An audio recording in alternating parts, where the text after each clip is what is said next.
So, I was talking about how everything's a drug. And you really don't have to be on drugs to be on drugs, you know? If it changes your brain chemistry, it's a drug. Period. That's why I always thought it was so stupid whenever people said that marijuana wasn't a drug. Just because you're not, like, falling over and selling shit, pawning shit, sleeping under a bridge, sleeping with people you don't know, also you can get more of that drug. You know, that doesn't make it any less of a drug. And furthermore, all the stuff they got out now is definitely worthy of the classification of like a serious drug, okay? I mean, back in the day, back when they were pushing all this anti-drug propaganda in the late 60s, early 70s, and then on into the 80s, I hate Ronald Reagan so much. Words cannot express how much I hate that motherfucker. And mainly because they used him to just brainwash the Republican Party into thinking that they were choosing conservatism. But he was an actor. He literally was an actor before he became a politician. And he was a Democrat. And he memorized FDR's speeches. But he talked the talk, which just kind of proves that they don't really value somebody that walks the walk, you know? So it kind of figures that Donald Trump would use the same campaign slogan. But I don't think he's an actor, though. Because he's definitely not following the script. Unless you're talking about, you know, the world script. Like, he's not following the political script, which is why liberals hate him so much, because they don't see him as worthy of having that kind of title. Because if you think about it, it makes perfect sense. The types of people that hate his guts are the types of people that trust the experts. Just because somebody's wearing a lab coat, just because somebody says they have credentials, they just automatically believe it.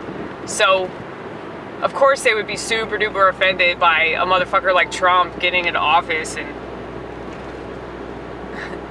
what's so amusing about it was that he did a lot of stuff that they claimed they want. Yeah, I mean, the First Step Act is probably the best example. And the Republicans bitch about that shit all the time. They're like, yeah, he just let all these criminals out of jail. Because Republicans just see, you know, drug dealers as criminals, right? I mean, technically they are. But that's only if drugs are illegal.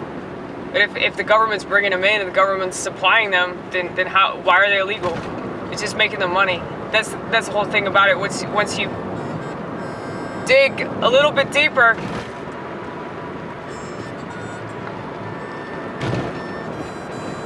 you know, you really don't have to follow the money for very long. You know, the money trail, like, it's quite short some of the time. And yet people still don't even do that.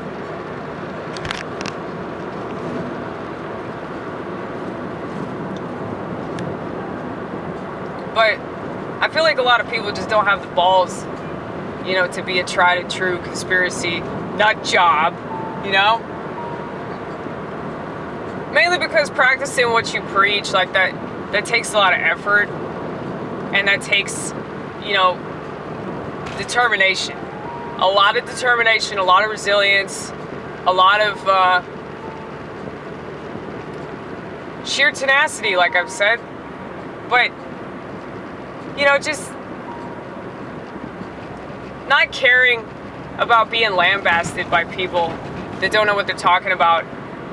You know, I get frustrated sometimes, but I try not to let this shit get to me because, you know, people know not what they do.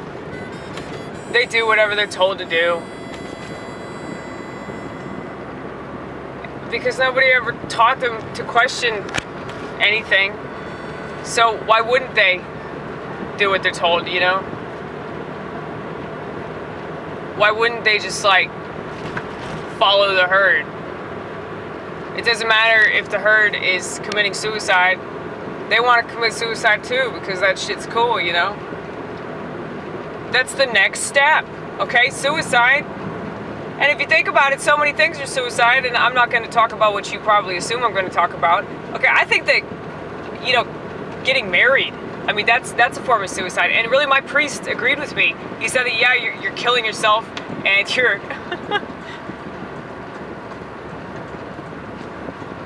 you're now with this person, so, like, you're thinking about them all the time. And the person that you formerly were,